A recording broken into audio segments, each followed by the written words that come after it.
We're trying to create our own culture up there, but I know all the experiences that Hodge and I have had will definitely help build the culture at Hawthorn. We'll take elements of, well, I already have, I guess, because I've been there for a year, take elements that were great at Hawthorn and try to apply them to our club situation. But certainly to have someone like Luke on board will help with that, with the on-field culture and just the way he conducts himself around training and off the field will be fantastic for us. Is there anyone in particular that you're looking for him to mentor, or is it a whole group thing? Oh no, I think that'll all emerge as we go through the year. But I didn't have anyone in particular in mind. It's just more across the whole group, and he's a great role model for a guy that plays his role each week and a very selfless player. That's the way he's been across his career at Hawthorn, and I'm sure that will rub off on our players. How much can this side improve, Chris, with Luke coming across, Charlie Cameron, another year into some of the younger guys? Yeah, well, we won the 5 games this year, and we're obviously better in the second half of the year than we were in the first half of the year. It's probably not a number of games I'd like to put on it, but it's certainly we'd like to improve on what we did this year, and that's the goal. So no floor or no ceiling. You guys sort of thinking about inviting Luke up there, thinking it was a realistic chance? Well, it did start out as a bit of a joke. I think he might have been around when he was playing his 300th game, and I sent him a text wishing him all the best for his 300th, and sort of jokingly put at the end, if he got to the end of the year and he changed his mind about retiring, would he consider coming up to Brisbane, because we really need an on-field type of coach. And I had to put the old ha-ha at the end because I thought that's what Hodge would sort of take it as a bit of a joke, and he probably did for a little while, but a couple of weeks later a text came back to say he might be interested. So we then left it until the end of the season, because obviously he was going to get through the year with the Hawks and play his final game. It was really important how Luke's body felt at the end of that period, and also how he felt in his mind about whether he wanted to put a full stop on it there, or whether he felt like he still had something to give. And I suppose it was maybe grand final week where finally he sort of said to me, I think I want to come back. So it was a pretty exciting day for our club, and we were very grateful to the way Hawthorn Footy Club, the gracious way in which they accepted Luke's change of mind. I guess that would have been a big thing for the Hawks, and Clarko and the staff there were fantastic. I know Hodge had a chat to Clarko, as did I, and all at Hawthorn understand what Luke's on about, and they've wished him well, and no doubt when we clash with each other, I think twice next year, it'll be interesting. Chris, how much of a boost is it for the football club overall? I mean, we here in Melbourne get all these reports about how much of a struggle things are for you as a football club, to get facilities, the go-home factor. How much of a boost is it to get someone like Luke in to bring a real, how much of a difference can it make for a positive vibe? Oh, I think it can make a big difference. And look, we don't actually sit back up there in Brisbane and actually think about ourselves as a struggling club. We're trying to become a great club, and part of that is attracting great talent to our football club, and we've been able to do that with Luke. I'm sure that'll send a message across the competition that Brisbane's a good club to come to, and hopefully others in time will follow his way. Obviously with Charlie Cameron coming on board, played in the grand final this year. It's a great boost to our club. On that though, Chris, it must have been disappointing to lose Shaki in the end.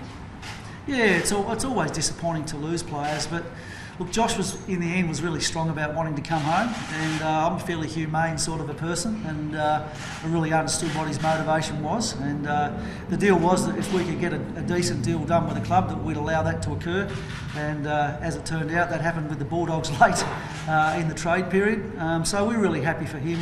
We're happy with what we were able to get out of the deal, and I think we were able to turn that into pick 15, so we wish him well, and I'm sure he'll enjoy coming back to Melbourne. That's a key forward role. Do you see someone on the list who can fill that, or do you look at Richmond and say maybe it's not completely necessary? Well, all the traditional things of football have been challenged a little bit recently. We've got other tall players at our club too. I think Connor Ballenden, one of our academy players, is a really exciting prospect as a key forward, and we've got a number of other guys. Josh Walker, who can fulfil that role. So we'll have a bit of a think about what our forward structure looks like over the course of the summer, and the main issue for us though is we've got to get it in there a little bit more often than we do. That's been a real challenge for us the last 5 or 6 years, so we're acutely aware of that, which is the reason why we have the focus on midfielders in the draft. And Dan Beams, how's he going in his rehab? From his shoulder, yeah, very, very good. He'll pretty much be fully on board just before Christmas. He had the shoulder done straight after the end of the season. Dane's a real professional, he's looked after it very well, and he'll be ready to go. See someone like a human luggage with another year under his belt going into midfield, maybe filling that sort of spot that Rockcliffe has left. Yeah, Hugh McCluggage, Jared Berry, there's a number of them. Alex Witherden, who's to say that he can't go into the midfield? He had an outstanding debut as a halfback, but I know he has aspirations to play there. So we've got a number of young players who can step up, and we've also got Charlie Cameron, another guy by the name of Alan Christensen, who probably everyone's forgotten, who's now recovered from his shoulder issues. He can help us in the midfield. So it'll be a number of players going through there, and I'm sure Hugh will get a bit of time in there as well. How many games, Luke, do you think we can get out of here?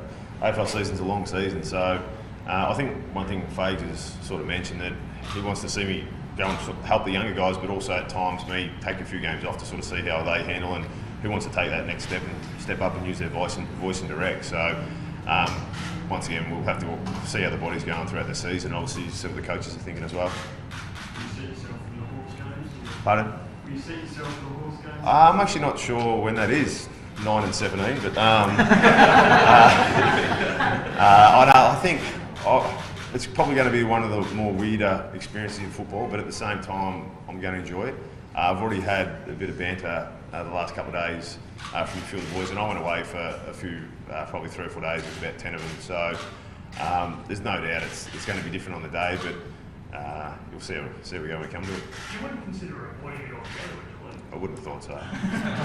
That's what I mean. It's like, I guess I've explained it as ways. If anyone's got a brother or a sister out there, you do anything you can to beat them. Doesn't what the game is. You always try and beat them. I think that's the same mindset. Whenever we've played Bud in the past, whenever we played Louis, Hilly last year, it was that mindset. You try even harder against them. So there's no doubt it's going to be a good game. But I'd say our focus is going to be on what we're doing.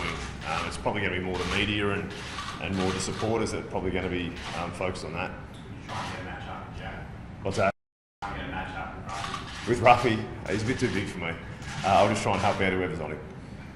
How hard is it going to be to walk into a very short career and exert your influence without being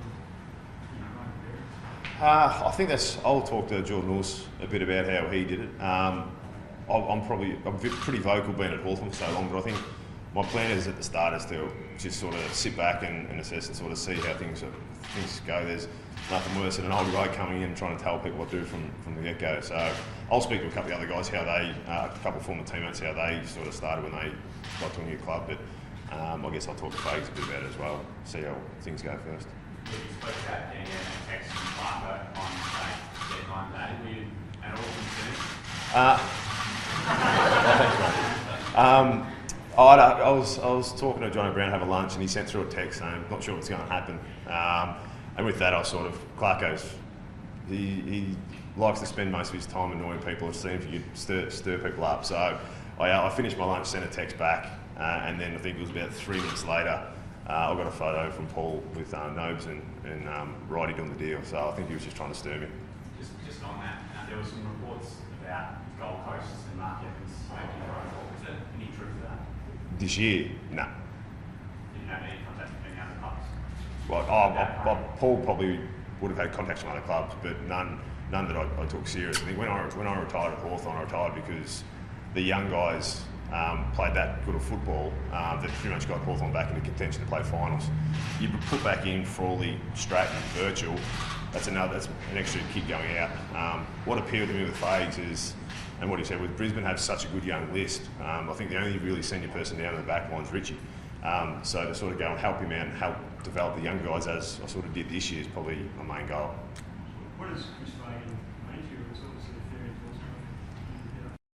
endorsement. I've got to be nice to him, don't I? Stand beside me. Tell them the I think when I first was captain, Fags was always in the leadership meeting, so he's probably someone who I have been bouncing either opinions or questions or ideas off since 2011. So I think that was no doubt, no different this year. If I found myself struggling at certain times, I'd send him a message and sort of say, what do you think on this? And I think that's why when we when he sort of threw the question out, I thought he was joking to start with.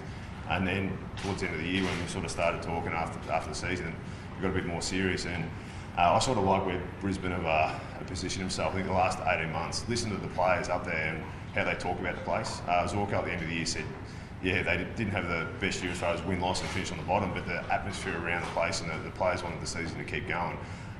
From what Fags said, but also what the players have said, that's what the appealing thing was. What about Hawthorn scores that turned up for your last farewell game? Did you feel a bit guilty or? That's the thing is I had so many family and friends turn up as well, and they abused me after I made the decision as well. But that's the thing is one of the toughest decisions when I sort of sat down and took it serious was the emotion of going against Hawthorn and how Hawthorn sent me off. And it was probably when I sat down with Clarko at the end of the season, just sort of said, mate, I'm sort of struggling to make a decision here. My mind, my body wants to keep going, but the emotional side of things is telling me I can't. And he sort of said, you need to take the emotional decision out of it. You need to do what's best for you and your family and your development going forward. And it's a lot easier said than done that, but once I could sort of do that, it was a pretty clear decision for Loz, the boys, and myself to make. Having seen Sam and Jordan do something similar, did that make it any easier at all? Yeah, it did. Just the fact that I saw how Louis moved on and played well, and same with Sam, and now he's developed into a coach. I think the exciting part for me is helping the younger guys for one, but also trying to develop myself as seeing if I want to go into coaching in the future. So I guess players are going to start to move more and more. And as I said, it's nothing to do with you're not loyal to the team that you're finished with. It's just more that there's an opportunity to go to help develop yourself post-football, because I think every player is worried about what they're going to do after football. And if you get an opportunity to sort of learn while you're going, I think a lot more players are going to do that. Yeah, on that, do you finally seeing the death of the one club player? I think a lot of people sort of, that's the emotional side of thing that the supporters talk about, and I guess that's what I was struggling with initially at the start. But what the group of teammates what we achieved at Hawthorn, that's never going to go away, and that's the same with any other player who's played a long career at another club. But if it's an opportunity for you to develop yourself and another opportunity for you to stay in the system longer, I can understand people making a sensible choice rather than the emotional decision. Thanks, mate. Do you think we've got the balance right with player movement? Obviously saw a few contracted players leaving this year. Do you think the club and player balance is right? To be honest, I was only really worried about one trade this year, and it took to about 40 minutes before. So I think whatever's best for the players and the club. More often than not, that if a club or a player aren't happy, then the contract should stay there. But it's whatever's best for the football club, but also what's best for the player. If they can come to an agreement, then yeah, fair enough. You've been around for a while. You wouldn't find that stressful, the trade?